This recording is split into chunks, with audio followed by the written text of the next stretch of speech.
When it was released in 2012, Dragon Ball Z Budokai HD Collection followed the trend of other remasters at the time by catering to the nostalgia of older players who wanted to play their favourite games on modern hardware. The collection is available on both the PlayStation 3 and Xbox 360, and just by looking at the cover, that this so-called collection is lacking at least one important component. Why isn't it possible? It's just not. Why not, you stupid bastard? First, let's address the elephant in the room. Where the hell is Budokai 2? This collection does not even include the main 3 titles. Yes, Budokai 2 has its issues like all games do, and personally I find it to be my least favourite out of the original trilogy, but that doesn't mean you can just leave it out. Many people adore Budokai 2, and it laid a solid foundation for Budokai 3's success. The movement and attack systems were much improved from Budokai 1, transformations were improved and actually made them usable, and fusions were also introduced. These are now standard in many Dragon Ball Z games, but Budokai 2 was one of the first to truly get these systems to work in a fun and intuitive manner. It also has a few features that aren't available in any of the other titles, like the what if fusions, which are a lot of fun to experiment with, and the unique Super Buu absorptions. These are mainly just gimmicks, but they're a lot of fun to play around with. Babidi's Spaceship is an extra mode that you unlock after collecting all 7 Dragon Balls in the story mode, and it is one of the best extra modes in the entire Budokai series. The mode consists of 4 different fighting themed minigames. The minigames are very entertaining and provide a welcome change of pace to the gameplay without deviating too far from the core mechanics. Budokai 2 has a lot to offer, and I really do not understand why they excluded it from the collection. When asked why 2 was skipped, Namco Bandai Senior Global Brand Manager Jason Enos stated, "But when we look at the 3 games, 1 and 3 are actually more straight up fighting games. 2 is a fighting game, but it also introduced some other elements of gameplay that kind of broke off from the fighting aspects a little bit." So when we finally decided which games to go with, obviously fans love different ones, but we decided we would bookend the compilation because the first game set up the Budokai series, defined what it was, and the third game was the final resolution of the Budokai series, ignoring the infinite world in the room. Honestly, this statement doesn't make any sense to me. It broke off a bit from fighting aspects, so what if it did? It is a Budokai game, it should have been in the Budokai collection. But this statement was just from the brand manager, and in reality he probably had no idea. Maybe it was because some people didn't like it, there wasn't enough demand? If it is that, then that is a pretty sorry excuse. I mean, the Devil May Cry HD collection included Devil May Cry 2, and that game is bloody awful. Where's the lamb sauce? Come on, man. The exclusion of Budokai 2 goes against the very concept of the collection, immediately making it feel incomplete. But what about the rest of the series? How about Shin Budokai? Is that included? No. What about Shin Budokai 2? No. Burst Limit? Yes. I mean, no. Okay, surely they include Infinite World, the game that is all about showcasing the best of the Budokai series. Yeah, nah. Is it really a collection when 2/3 of it is missing? HD collection?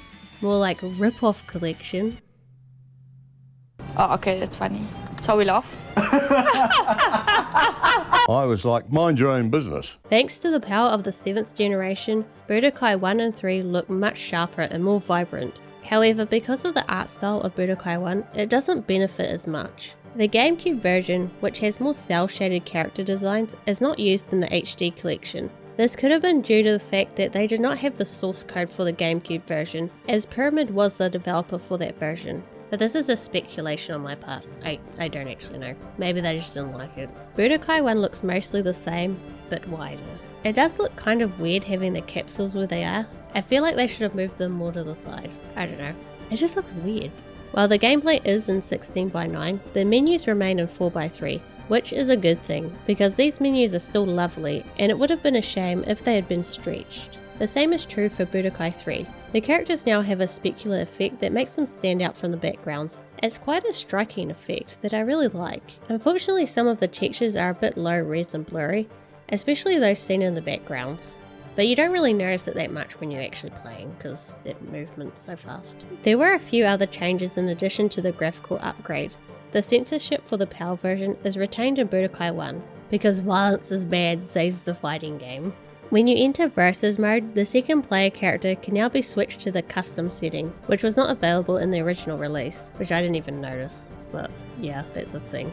Budokai 3 now includes all of the extra content from the Japanese release and the collector's edition, such as Goku with the halo, Trunks in the Saiyan armor, and King Piccolo costume for Piccolo, which I unlocked through the password system, which I did not know.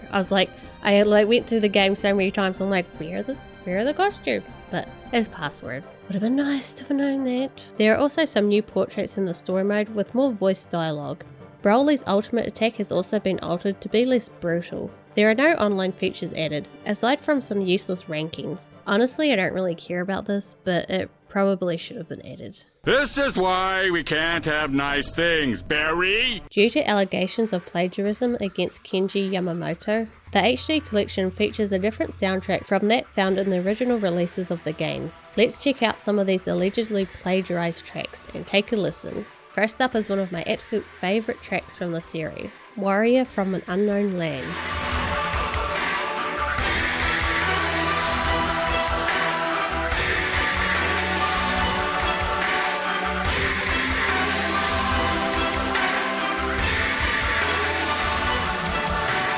And now here is the song called Infinity by Stratovarius that was released 2 years prior.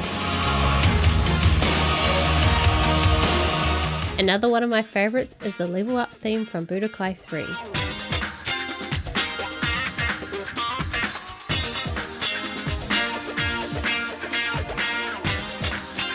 It is very similar to the song Everybody Dance by Chic that came out all the way back in 1977.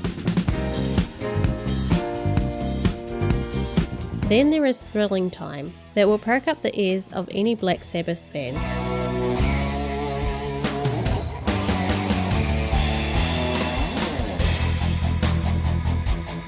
Yeah, even as a kid, I remember thinking this sounds a lot like Iron Man.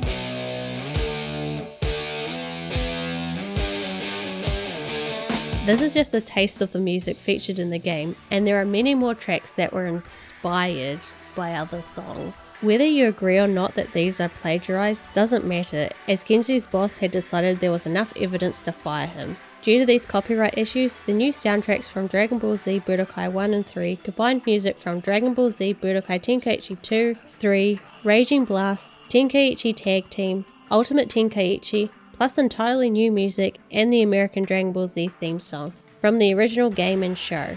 Both games also include the option to use the original Japanese language tracks, although in the European version, only Japanese is available for Budokai 1, much like the original release. Plagiarized or not, I grew up with these songs, and the fact that they had to be taken out of the HD remaster, it just doesn't feel the same.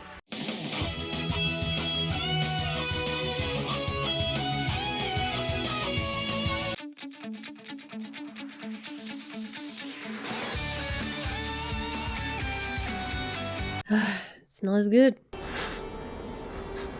You have been weighed. You have been measured. And you absolutely have been found wanting. Everything you remember about the modes and mechanics from Budokai 1 and 3 is still here. The only major changes were cosmetic, which is a good thing, as these games are great, but all I can think about is where is the rest of it, you bastards.